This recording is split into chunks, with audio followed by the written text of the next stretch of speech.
She stood frozen in the doorway, her suitcase heavy in one hand, and tears threatening to spill. The words still echoed in her mind like a cruel curse, "You have 24 hours to leave." That was the night her entire world shattered, when the man she loved, the man she thought she knew, turned cold and ruthless. He was a millionaire CEO, a man consumed by power, wealth, and pride. She walked away without looking back, carrying a secret so powerful it would change both of their lives forever. 5 years passed. He built more empires, signed billion-dollar deals, and lived in glass towers where the world applauded him. But at night, when the city lights dimmed, regret clawed at him. He thought he had everything until one moment stripped him bare. Because now, he would give up his fortune, his name, even his empire for just a single minute with them. The rain fell hard that night, drumming against the tall glass windows of Alexander Knight's penthouse, like the echo of a gavel sealing a verdict. He stood tall, dressed in a charcoal suit that clung perfectly to his frame, his expression carved in stone. Across from him, Amelia trembled, her hands clutching the strap of the old leather bag she had packed in haste. The air between them was sharp, poisoned with words unspoken. And yet, one sentence already hung heavy like a noose. "You have 24 hours to leave," he said again, his voice flat, his jaw clenched with a finality that stole the breath from her lungs. Amelia blinked rapidly, fighting back tears. Just days ago, she had believed in a forever with him. She had believed the promises whispered in the dark, the smiles shared over midnight coffee, the unguarded moments where he had let the armor of CEO fall away and simply been Alexander. But tonight, he was the tycoon, the ruthless millionaire, who measured love in terms of risk and loyalty like balance sheets. "What did I do that was so unforgivable?" Her voice cracked, softer than the thunder outside. His eyes burned with something she couldn't name: anger, betrayal, fear. He didn't answer her question. Instead, he turned his back, pouring himself another glass of whiskey. "Don't make this harder than it needs to be. Pack your things, leave, we're finished." Her lips parted, but no words came. How could she explain? How could she tell him that the mistake he thought she had made was born out of circumstances, not disloyalty? That the night he accused her of betrayal was nothing but a cruel misunderstanding? He wouldn't listen. He had already decided. She was guilty, and Alexander Knight never overturned his own judgments, so she swallowed her pride. She swallowed the scream clawing up her throat. She let her silence be the answer. That night, Amelia walked out of the penthouse with nothing but her bag and a heart heavy with secrets. Secrets that grew heavier by the day. Because 3 weeks later, alone in a cramped apartment on the far side of the city, she learned she was carrying Alexander's child. Her hands shook as the pregnancy test slipped to the floor, the 2 pink lines mocking her as much as they blessed her. She sank to her knees, pressing trembling fingers against her stomach, tears spilling freely now. She thought of his face, his cold words, the 24-hour deadline, and she knew she could never go back. He had banished her from his world. For the next 5 years, Amelia lived quietly, hidden from the glamour of skyscrapers and boardrooms. She traded cocktail parties for grocery lines, private jets for crowded subways. Her life was no longer about ambition or dreams, it was about survival, and about raising the tiny boy who carried Alexander's stormy eyes and stubborn spirit. His name was Noah. From the moment he was born, Amelia knew she would endure any hardship to protect him. Nights were long, filled with colicky cries and the loneliness of rocking him to sleep in a 1-bedroom apartment. Days were longer, spent working double shifts at a cafe, smiling through exhaustion as she wiped tables. She stitched clothes when money ran low, skipped meals so Noah could have milk, and silenced her own heartbreak whenever he asked, "Mommy, where's Daddy?" Every time, she gave the same answer, soft and vague. "Daddy's far away, sweetheart." But Alexander was not far away. He was everywhere, on magazine covers, financial reports, billboards flashing his billion-dollar empire. Amelia saw his face each time she walked past a newsstand.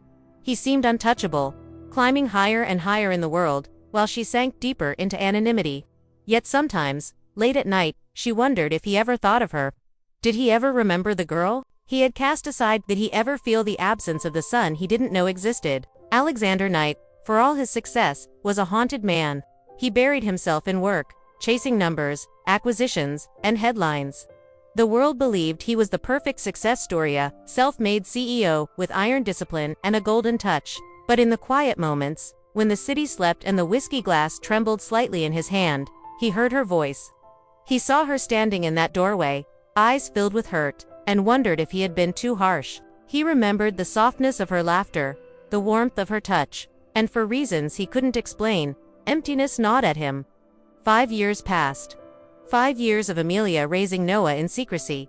5 years of Alexander building his empire while silencing his heart. Their worlds remained divided by pride, misunderstanding, and the cruel weight of words spoken in anger. But fate has its own way of weaving broken threads together. And soon, one unexpected moment would force their paths to collide again brutally, painfully, but inevitably. The charity gala glittered with chandeliers, violins, and the hum of New York's elite. Alexander Knight stood at the center of it all, tall, immaculate in his tailored black suit, every eye fixed on him as he moved with the cold confidence of a king. Reporters whispered, business tycoons envied, and socialites vied for his attention. Yet beneath the polish, his chest carried a hollowness he could never admit. It was then that his gaze caught her Amelia. She wasn't dressed like the rest, no diamonds, no designer gown, just a simple navy dress, her hair pinned loosely, eyes wary as though she didn't belong in a room like this. For a moment, Alexander thought he was hallucinating.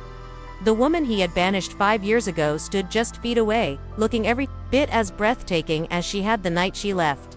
His breath caught. The glass in his hand nearly slipped, and then he saw him. A boy. The child clung to Amelia's hand, wide-eyed, curious, wearing a tiny suit that seemed too big for his small frame. But what froze Alexander's world was the unmistakable stormy gray in the boy's eyes. His own reflection, staring back at him through the innocent face of a child who couldn't have been older than 4 or 5. The room blurred. The gala noise faded. For the first time in years, Alexander Knight's empire cracked. He moved before he could think, his polished shoes striking against the marble as he crossed the room. Amelia stiffened the moment she saw him approach. Her grip tightened on Noah's small hand, her spine straightening with a mix of defiance and fear.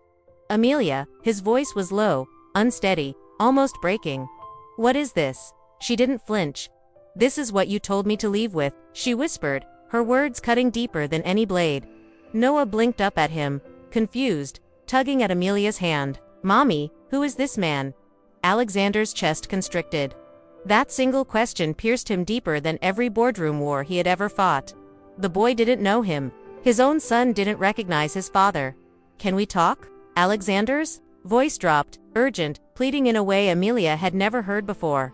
She studied him for a long, agonizing moment. Then she nodded once, guiding Noah toward a quieter corner. They found themselves in a dimly lit lounge away from the crowd, where the weight of 5 lost years pressed down between them. Why didn't you tell me? He demanded, his voice breaking, eyes locked on Noah. Amelia's laugh was bitter, pained. Tell you?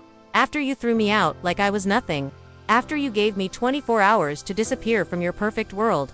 Her voice rose, thick, with years of unspoken rage. You didn't want me, Alexander. And you certainly didn't want what came with me. I never, he began, but his throat tightened.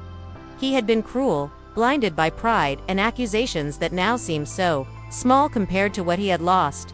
You never asked, she cut in sharply. You judged, you condemned, and I carried the consequence alone. Noah had wandered a few feet away, distracted by the shelves of books in the lounge. He hummed softly, oblivious to the storm between his parents. Alexander's eyes followed him, and something inside him broke.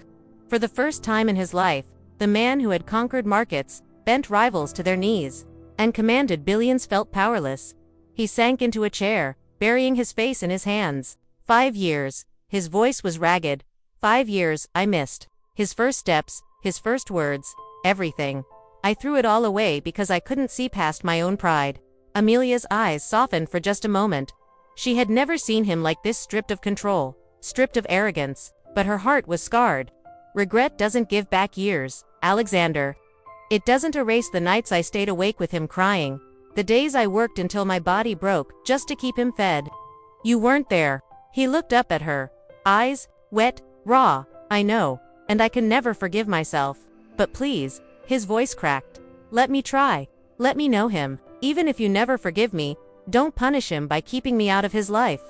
The plea hung heavy between them.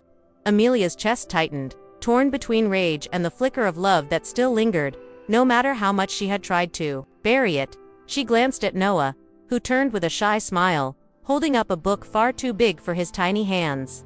Her son. Their son. Daddy, Noah said suddenly, testing the word like it was new on his tongue. He had overheard enough to piece it together. Alexander froze. His heart stopped. The word shattered him completely. His eyes flooded as he reached a trembling hand toward the boy. Yes. His voice shook. Yes, I'm your daddy. Noah tilted his head curiously, then walked closer, slipping the oversized book into Alexander's lap. Will you read to me? Tears spilled freely now, unstoppable. Alexander Knight, the ruthless CEO, the man who had once exiled love from his life, broke down utterly in that moment. He pulled his son gently onto his lap, clutching the book like it was the most valuable thing in the world. His empire, his fortune, his name, they all meant nothing.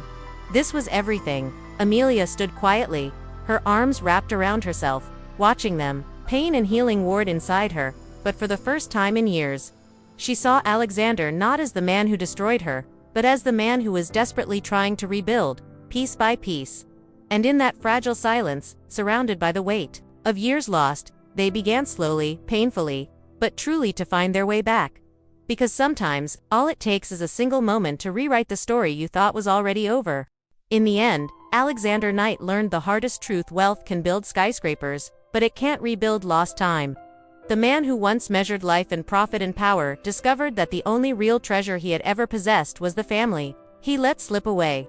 Amelia's scars would take time to heal, and Noah's trust would grow only with patience, but for the first time in years, Alexander wasn't thinking about stock markets, headlines, or empires. He was thinking about bedtime stories, school mornings, and the laughter of a boy who had called him daddy. And that was worth more than every dollar in his bank. Sometimes, pride costs us everything that truly matters. Don't wait until regret is the only language left. Cherish those you love today. Hold them tighter than your ambition, and never let 24 hours of anger steal a lifetime of love.